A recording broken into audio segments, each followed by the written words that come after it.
Signora Presidente, abbiamo un problema. Verrà intercettata fra pochi minuti.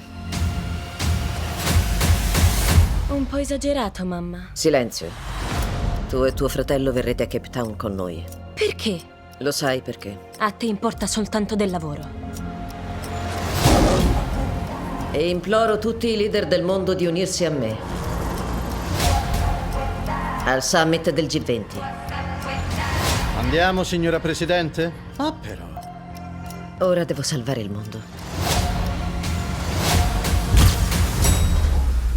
I 20 leader mondiali più potenti riuniti. Si spegnerà fra 3, 2, 1.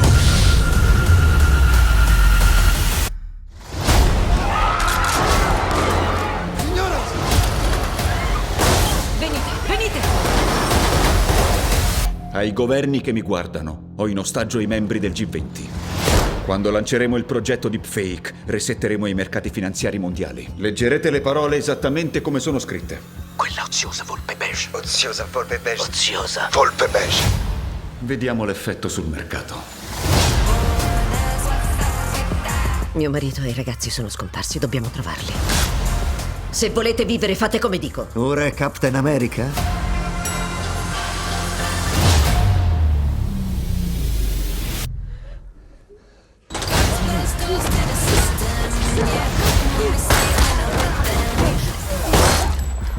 È stata davvero ammirevole. Hanno almeno 5 ostaggi in cucina. La sua sopravvivenza è ciò che conta di più. Io non li abbandonerò. Posala! Presidente Danielle Sutton. Si è data da fare, vedo. Mi darò da fare anche con te. Posso aiutarti? Via le luci. Trovatela. Dove sono mio marito e i miei figli? Siamo tutti insieme. Vi farò uscire da qui.